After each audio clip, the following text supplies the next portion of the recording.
رسول کریم صلی اللہ علیہ وآلہ وسلم نے ارشاد فرمایا، میں تمہیں ایسی عبادت نہ بتاؤں کہ جس کو کرنا بہت ہی آسان ہے اور بدن پر وہ بوجھل نہیں ہے، بدن پر وہ ہلکی ہے۔ عبادتوں میں مشقت تو اٹھانا پڑتی ہے۔ آپ نماز پڑھنا چاہیں گے تو آپ کو وضو کرنا پڑے گا، ٹھنڈے پانی سے چل کے مسجد جانا پڑے گا، رکوع و سجود ہوں گے۔ روزہ رکھنا ہے تو آپ کو دن بھر کی بھوک کاٹنی پڑے گی، زکوٰۃ دینی ہے، صدقہ کرنا ہے، خون پسینے کی کمائی سے پیسے جدا کرنے پڑیں گے، حج کرنا ہے تو بہت زیادہ مشقت اٹھانی پڑے گی۔ جتنے بھی اعمال ہیں خیر کے، اچھائی کے، ان میں بہت زیادہ مشقت اٹھانا پڑتی ہے۔ یہ طالب علم یہاں پڑھ رہے ہیں، 8 سال کا چلہ کاٹ رہے ہیں، معلمین پڑھا رہے ہیں، صبح تہجد سے اٹھتے ہیں اور شام تک ایک وظیفے میں لگے ہیں، علماء ہیں کام کر رہے ہیں، بہت سارے لوگ، کتنے مشقت والے کام ہیں، تب اللہ کی رضا جا کے نصیب ہوتی ہے۔ لیکن میرے حضور نے فرمایا تمہیں ایک ایسا عمل نہ بتا دوں جس میں بدن بھی نہیں تھکتا اور ہے بھی بڑا آسان؟ اللہ اکبر! فرمایا وہ عمل کون سا ہے؟ الصمت و حسن الخلق، خاموشی اور اچھے اخلاق۔ زیادہ بولنے سے بہتر ہے خاموش رہو، خاموشی میں نجات بھی ہے، ثواب بھی ہے۔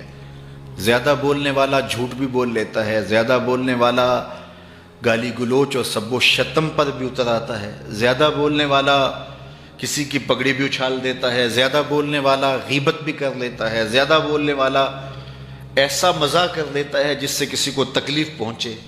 زیادہ بولنے والے سے بہت ساری غلطیاں ہو جاتی ہیں، جو تھوڑا بولے اس سے غلطیاں کم ہوتی ہیں، چونکہ انسان کے زیادہ گناہ جو ہے وہ اس کی زبان کی وجہ سے ہوتے ہیں۔ ایک روایت میں آتا ہے جب صبح ہوتی ہے سارے اعضائے بدنیاں زبان کے آگے ہاتھ جوڑتے ہیں، بی بی تو چپ رہنا، چونکہ بولتی تو ہے اور مصیبت سارے اعضائے بدنیاں کو سہنا پڑتی ہے۔ تو یہ زبان جو ہے اس کی وجہ سے زیادہ گناہ ہوتے ہیں، یا زبان کی وجہ سے، یا انسان کی عصمت کا جوہر جب لٹتا ہے تو پھر اس کے پلے کچھ نہیں رہتا۔ اس لیے میرے حضور نے ارشاد فرمایا، جو تمہاری 2 ٹانگوں کے درمیان اور جو 2 جبڑوں کے درمیان زبان، ان دونوں کی مجھے تم ضمانت دے دو، میں محمد تمہیں جنت کی ضمانت دے دیتا ہوں۔ تو فرمایا کہ میں تمہیں ایسا عمل نہ بتا دوں کہ جو بہت ہی آسان ہے، اور وہ کیا ہے؟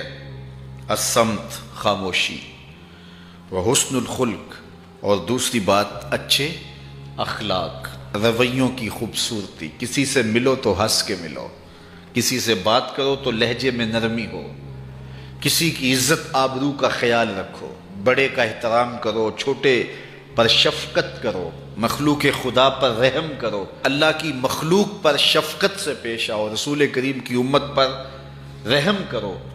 تو یہ ایسا عمل ہے جس پر کوئی مول بھی نہیں لگتا، قیمت بھی نہیں لگتی، بدن بھی نہیں تھکتا، لیکن نامہ اعمال نیکیوں سے بھر جاتا ہے۔ قیامت کے دن نامہ اعمال پر سب سے وزنی جو عمل ہوگا وہ حسن خلق ہوگا۔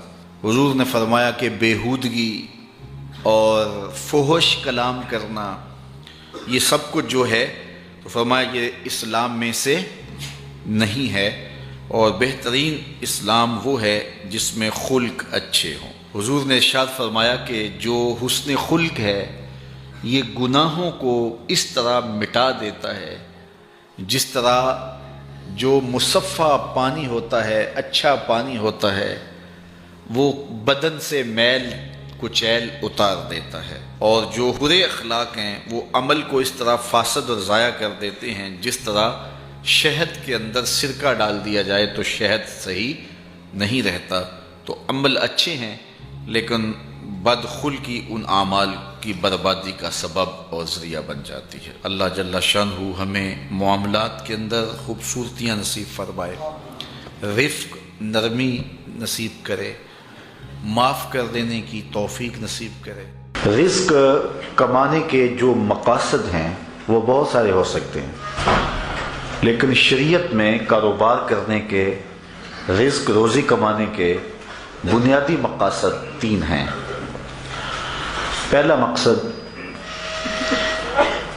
اپنے آپ کو سوال سے بچانا،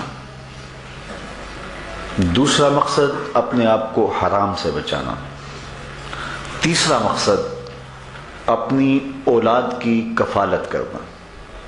یہ بنیادی مقاصد ہیں جن کے لیے رزق کمانا، روزی کمانا ہمارے اوپر لازم ہو جاتا ہے۔ اور اگر آپ کاروبار کو وسعت دے رہے ہیں، ضرورت سے زیادہ کما رہے ہیں، تو اس کے لیے ایک چوتھی نیت آپ کو ساتھ کرنی ہوگی، اور وہ یہ کہ معاشرے کے کمزور لوگ، رشتہ داروں میں غریب لوگ، میرے ہمسائیگی کے اندر جو غریب لوگ ہیں، یتیما ہیں، مساکین ہیں، معاشرے کے وہ لوگ جو اپاہج ہیں، معذور ہیں، کمانے کی صلاحیت نہیں رکھتے، میں زیادہ مال کما کے ان کی کفالت بھی کر سکوں۔ ان چار مقاصد کو ذہن میں رکھ کر کے جو رزق کمایا جائے گا وہ دنیا نہیں ہوگی، عین دین ہوگا۔ لیکن اگر ان چار مقاصد کے علاوہ رزق کمانے کا کوئی پانچواں مقصد بھی شامل ہو گیا تو وہ ان چار مقاصد کو بھی دنیا بنا دے گا۔